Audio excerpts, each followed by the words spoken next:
Bagi sesiapa sahaja yang berani mengenakan pakaian ataupun apa-apa sahaja yang berwarna hijau, jika mereka pergi ke pantai tersebut, kelak mereka akan ditimpa.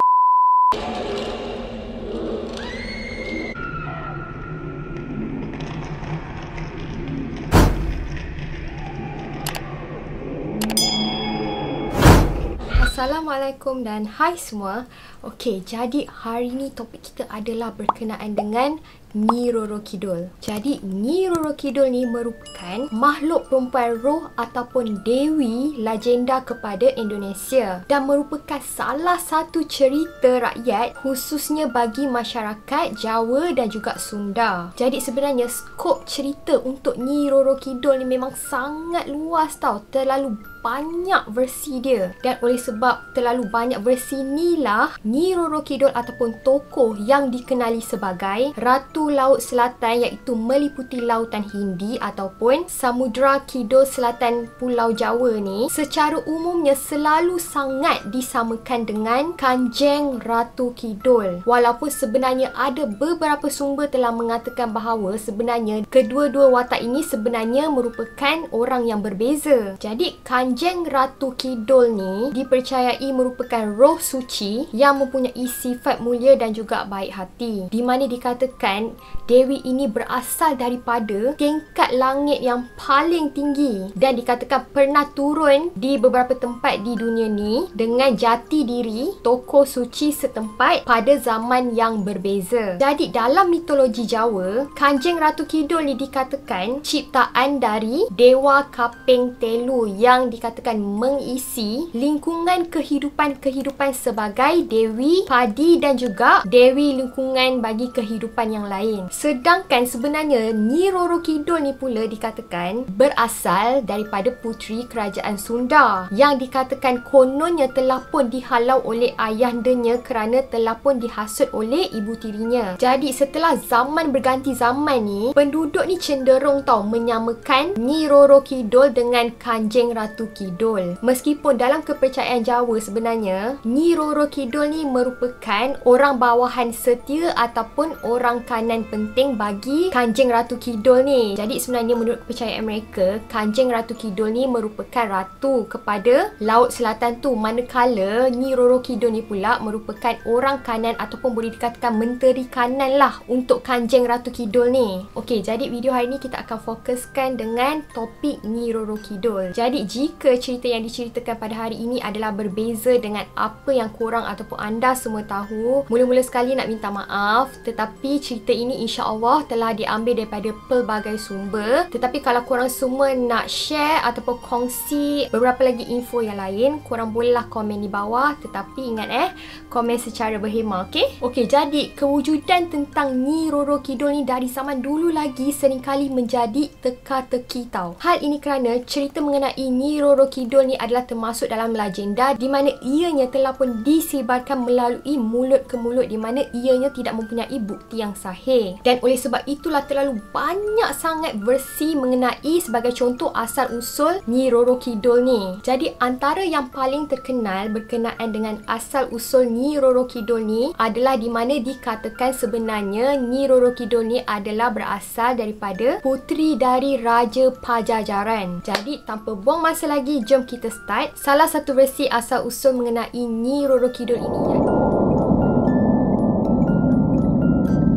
Okey, ceritanya pada zaman dahulu kala, tepatnya di daerah Jawa Barat, terdapat sebuah kerajaan yang diberi nama sebagai Pakuan Pajajaran. Jadi dikatakan kerajaan itu telah pun dipimpin oleh seorang raja yang sangat arif dan juga bijaksana tau. Dan disebabkan di bawah pimpinan raja inilah rakyatnya semua hidup dalam bahagia dan semua rakyat dia ni sangat menghormati sang raja. Oleh sebab kepimpinannya yang sangat adil itulah telah membuatkan hidup rakyat menjadi aman sejahtera. Jadi dikatakan bahawa raja ni mempunyai beberapa orang isteri dan juga anak-anak tau, di mana salah satu daripada anaknya bernama Puteri Kadita. Jadi dikatakan Puteri Kadita inilah antara puterinya yang paling cantik, yang paling jelita kalau nak dibandingkan dengan yang lain. Dan pada masa yang sama dikatakan Puteri Kadita ni mempunyai hati yang sangat baik dan mempunyai sifat kepimpinan sama macam ayahnya. Dan oleh sebab itulah raja ni sangat menyayangi Puteri Kadita ni. Dan oleh sebab itulah puteri ini dikatakan calon bagi pewaris tahta raja ni. Jadi mendengarkan tentang rancangan raja ni untuk menjadikan Puteri Kadita ni sebagai pewaris tahtanya, maka hal ini telah menyebabkan para isteri dan juga anak-anak raja yang lain berasa tidak setuju tau. Hal ini kerana mereka tidak rela jika Puteri Kadita ni akan menjadi ratu untuk mereka pada kelak harinya. Jadi dikatakan pada suatu hari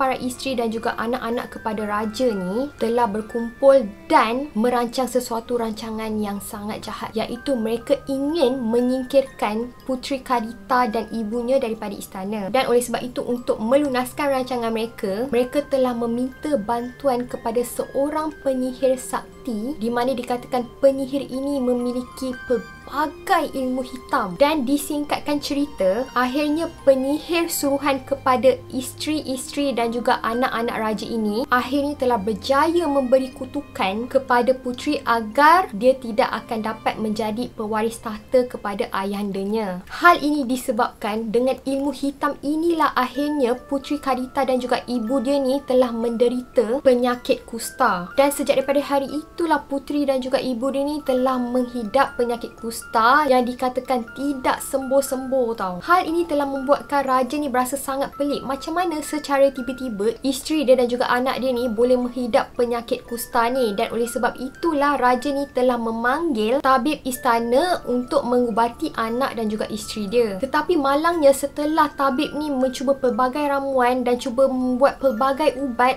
untuk mengubati sakit Puteri Kadita dan juga ibu dia ni, masih lagi tak berjaya. Malah yang lebih teruk sekali, penyakit Puteri Kadita dan juga ibu dia ni semakin parah. Dan sayang sekali akhirnya dikatakan Puteri Kadita ni masih lagi boleh menahan diri dia tau dengan penyakit yang dia derita tu. Tetapi malang sekali ibu dia ni tidak dapat bertahan dengan penyakit yang dialami, di mana akhirnya telah membuatkan ibu Puteri Kadita ni meninggal dunia. Jadi hal ini telah membuatkan Puteri Kadita dan juga raja berasa sangat sedih. Dan pada masa yang sama, raja juga berasa sangat sedih dan juga risau melihat keadaan puteri dia yang tak ada menunjukkan tanda untuk sembuh langsung. Jadi hal ini telah membuatkan raja ni berfikir macam mana puteri dia ni nak meneruskan tahta dia dengan keadaan yang macam ni kan. Jadi pada satu hari, para isteri raja dan juga anak-anaknya telah pun menemui raja dan cuba menghasut raja tersebut untuk mengusir ataupun menghalau Puteri Kadita tu daripada istana. Pada awalnya raja ni memang tolak tau. Memanglah kan puteri kesayangan kan. Tapi lagi sekali mereka cuba meyakinkan raja dengan cakap jika raja tidak bertindak, kemungkinan penyakit Puteri Kadita ni boleh menular kepada orang lain dan boleh membawa malang kepada mereka semua. Dan akhirnya raja pun terpaksalah setuju. Jadi sebenarnya tanpa pengetahuan raja dan mereka tu semua, sebenarnya Puteri Kadita ni telah pun mendengar perbicaraan ataupun perbincangan mereka, di mana mereka ingin menghalau Puteri Kadita ni daripada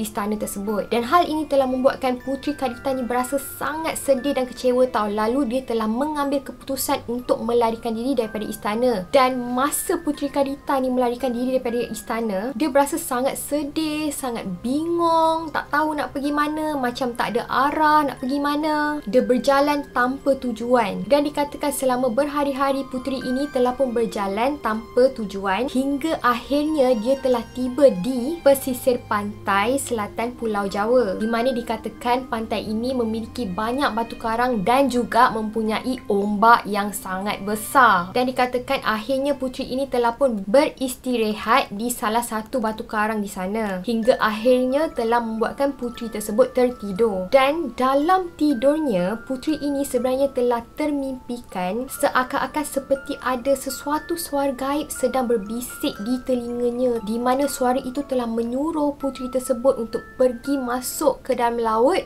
untuk menyembuhkan penyakitnya. Jadi apabila puteri itu tersedar dan akhirnya dia telah yakin bahawa mungkin suara tersebut adalah sebuah petanda, jadi puteri itu segera melakukan perkara yang diperintahkan oleh suara bisikan tadi. Dan memang ajaibnya ketika puteri tersebut menyentuh air pantai itu, dikatakan seluruh tubuh puteri itu yang sebelumnya dipenuhi dengan kudis tu akhirnya beransur-ansur hilang dan kembali pulih, di mana dikatakan kulit puteri itu kembali mulus dan cantik semula. Dan dikatakan kesembuhan kesembuhan puteri ini tidak membuatkan puteri ini ingin kembali balik dekat istana kerana dia terlalu kecewa kan. Jadi puteri ini lebih memilih untuk menetap di pantai selatan, di mana para lelembut akhirnya telah mengangkat puteri ini sebagai Ratu Lelembut Lautan Selatan. Dan ada juga sumber mengatakan bahawa sebenarnya ketika Puteri Kadita ni sedang bersedih, sebenarnya Kanjeng Ratu Kidul ataupun Ratu kepada Laut Selatan itu sendiri telah pun mendengar rintihan Puteri Kadita ni. Dan disebabkan Puteri Kadita ni dikatakan mempunyai hati yang baik dan juga suci, maka dikatakan Kanjeng Ratu Kidul ni telah pun membantu memulihkan penyakit Puteri Kadita ni dan akhirnya telah menjadikan Puteri Kadita ni orang kanannya ataupun pembantu setianya, di mana sekarang dikenali sebagai Nyi Roro Kidul. Okey, jadi itu adalah salah satu versi daripada asal usul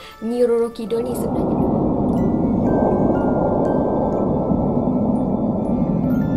Okey, jadi sekarang kita pergi pula kepada pantang larang apabila kita berada di pantai selatan Pulau Jawa ni. Okey, jadi salah satu antara pantang larang yang paling terkenal sekali adalah mereka percaya bahawa warna hijau ni merupakan warna kesukaan Nyi Roro Kidul. Dan oleh sebab itulah kononnya dikatakan bagi sesiapa sahaja yang berani mengenakan pakaian ataupun apa-apa sahaja yang berwarna hijau, jika mereka pergi ke pantai tersebut, kelak mereka akan ditimpa nasib malang. Sebagai contoh, ada yang percaya bahawa mereka akan ditimpa ombak yang sangat besar, di mana ombak ini akan menghanyutkan orang tersebut. Dan mereka percaya bahawa orang-orang yang telah dihanyutkan ini akhirnya mereka telah dijadikan sebagai bala tentera kepada penunggu pantai tersebut. Okey, itu adalah kepercayaan bagi sesetengah masyarakat di sana. Tetapi sebenarnya untuk pantang larang jangan mengenakan pakaian ataupun apa-apa sahaja yang berwarna hijau ni, sebenarnya bagi sesetengah sumber ada penerangan logiknya tau. Di mana sebenarnya menurut mereka larangan bagi sesiapa yang memakai pakaian yang berwarna hijau sebenarnya dapat membantu pihak petugas keamanan penjaga pantai. Hal ini kerana jika seseorang mangsa itu memakai pakaian berwarna hijau, mangsa ataupun korban yang telah mendapat musibah, sebagai contoh jika mereka mendapat musibah dihanyut oleh air ombak di pantai selatan tersebut, bagi mereka susah tau untuk para petugas mencari korban ataupun mangsa tersebut di dalam laut pantai selatan tu. Hal ini disebabkan warna air pesisir laut pantai selatan tu sebenarnya warna dia macam ke arah kehijau-hijauan campur coklat-coklat tu tau. Jadi sebab itulah mereka kata kalau seseorang itu memakai baju hijau, memang suka sikit lah nak jumpa orang tu kalau mereka ditimpa musibah. Lagi satu antara pantang larang jika kita berada di pantai laut selatan tu adalah kita mestilah sentiasa menjaga percakapan, di mana kalau boleh kita jangan sesekali mengeluarkan kata-kata kotor ataupun kata-kata yang macam mencabar sesuatu tau. Sebab mereka percaya bahawa jika kita mengeluarkan ataupun bercakap benda-benda yang tak bagus ataupun kotor, kelak kemungkinan kita akan ditimpa dengan musibah.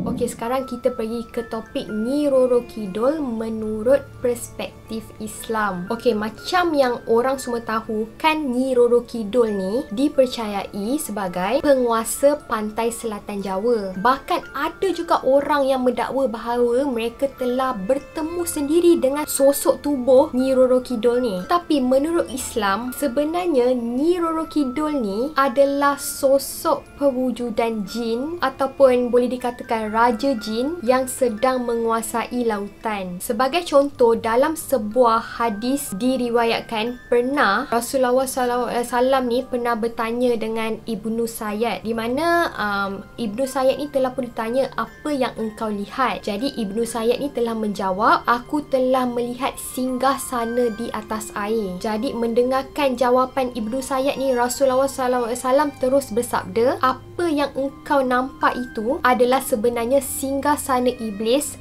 di atas lautan. Dan daripada hadis inilah kita tahu bahawa sebenarnya dalam singgah sana istana iblis ni sebenarnya memang wujud di atas laut. Macam kita tahu laut kan memang sangat luas kan, tetapi di manakah laut itu tidak diberitahu. Kita tak tahu dekat mana lokasi sebetul-betulnya lah.